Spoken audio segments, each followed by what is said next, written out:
Question 3. The nth term of a number sequence is denoted by xn.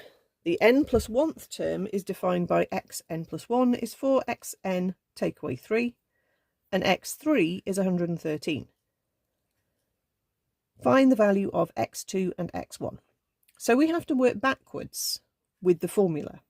Okay, so this formula here gives us a way normally of moving from one term in the sequence to the next term on. So if I used x1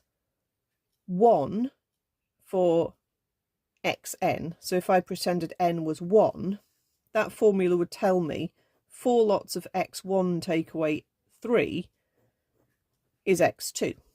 Okay, if I pretended n was 2, that formula would tell me 4 lots of x2 take away 3 was x3. So normally we have x1 and we work our way forward through the instruction to find the terms further down the sequence. So they've changed it here and they've given us the 3rd term in the sequence, and we need to work backwards through this instruction. So 113 is the answer to 4 times something take away 3, and that something will be the value of x2. Okay, because all I'm doing is using this version of the formula, but I know the answer. So I need to solve this. Let's hop the 3 across and let's divide by 4.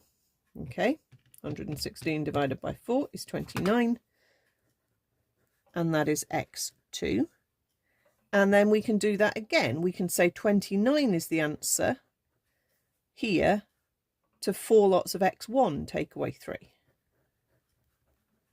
So if we hop the 3 across, we get 32 equals 4 lots of x1, and that gives us x1 is 8. Okay, so you can check that if you start with 8, it does work going forwards. 4 8s are 32, take away 3 is 29, 4 29s, presumably 116, take away 3 is 113. Okay, so sometimes you have to work forwards through the sequence, sometimes you have to work backwards through this formula sequence.